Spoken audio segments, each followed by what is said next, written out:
Hey there and welcome. So, did you know that right this very second, your body is creating this constant, invisible stream of information? Seriously, it's speaking a secret language and it's all about your health. Today, we're going to figure out how to listen in using the really fascinating field of biomedical signal processing. So, to get us started, I've got a question for you. What on earth could your Wi-Fi and your own heartbeat possibly have in common? I know, it sounds like a weird comparison, but the answer connects our everyday digital world directly to our own biology. Trust me, we're going to uncover the link, and it's pretty amazing. All right, so here's our game plan. We're going to start with the absolute basics of what signals are, then we'll figure out how we make sense of them. After that, we'll zoom right in on the specific signals our bodies are making. From there, we'll see how we can actually decode them to understand our health. And finally, we'll talk about why this tech is way more important to your life than you probably think. Okay, let's dive in. Section 1. Signals are everywhere.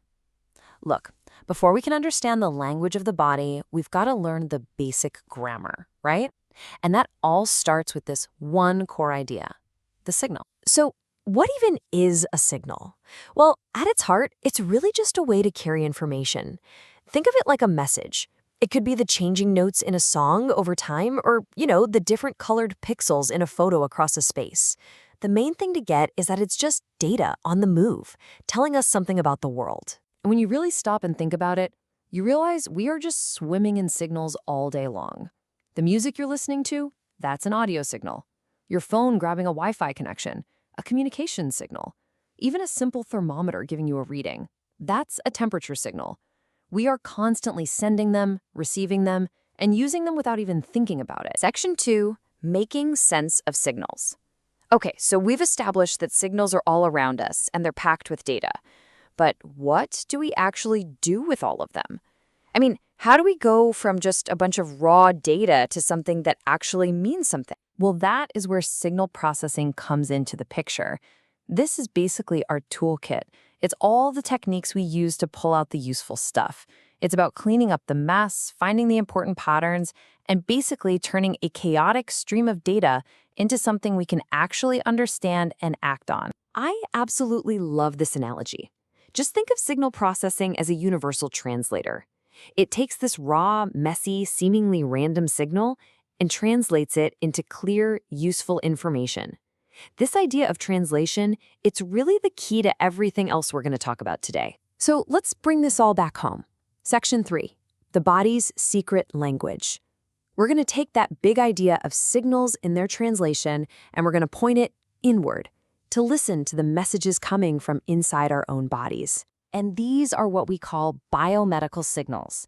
They are the electrical, the chemical, and the physical messages that are constantly being generated by everything our body does. Your heart beating, your brain firing off thoughts, your muscles tensing up, all of these things create signals. They create that secret language that tells the story of our health. And let's look at some of the heavy hitters.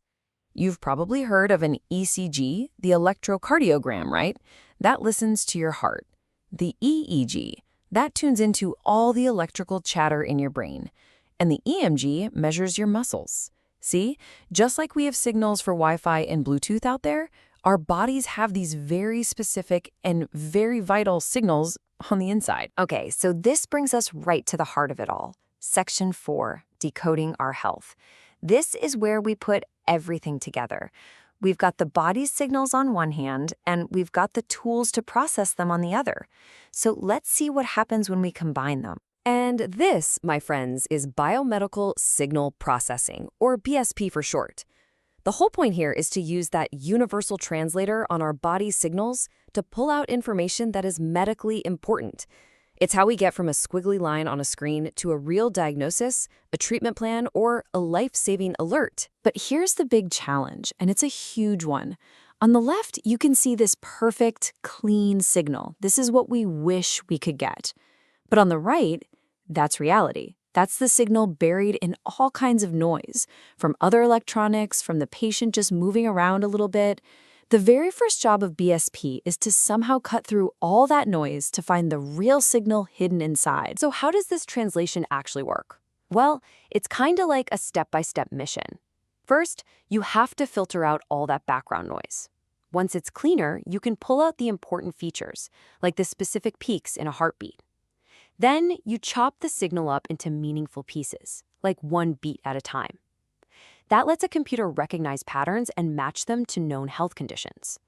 And often the last step is just to compress all that data so it's easy to store or send off to a specialist. And here is the real-world payoff. Processing an ECG isn't just some technical exercise. It's what lets a doctor spot an irregular heartbeat, an arrhythmia. Analyzing an EEG can literally help a doctor find the source of epileptic seizures or figure out a sleep disorder. This stuff isn't just data. It is diagnostic power. It saves lives. Which brings us to our last section, why this matters to you. So far, a lot of this has sounded like it belongs in a hospital or a high-tech lab. But the most exciting part of this whole story is that this technology isn't stuck there anymore. That's right. It is on your wrist. If you own a smartwatch, a fitness tracker, anything like that, you are wearing a biomedical signal processing device. That heart rate it's telling you, the way it tracks your sleep, that is all powered by the very same principles we've just been talking about. And the impact is it's massive.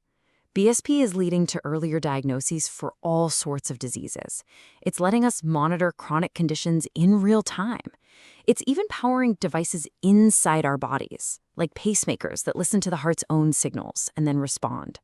And of course, it's the engine driving the entire wearable health tech boom, all while helping researchers make incredible new discoveries. So when you boil it all down, the takeaway is this. This technology lets us have a continuous conversation with our own bodies. We're not just getting a single snapshot when we go to the doctor anymore. We can listen in for clues about our health 24/7 in real time. And that leaves us with one last huge question to think about. We know our devices can now read that secret language of our bodies. So the question for all of us, for the future, is what should they be allowed to say? And who should they be allowed to say it to? It's a massive conversation about technology, about our health, and about our privacy that is really just getting started.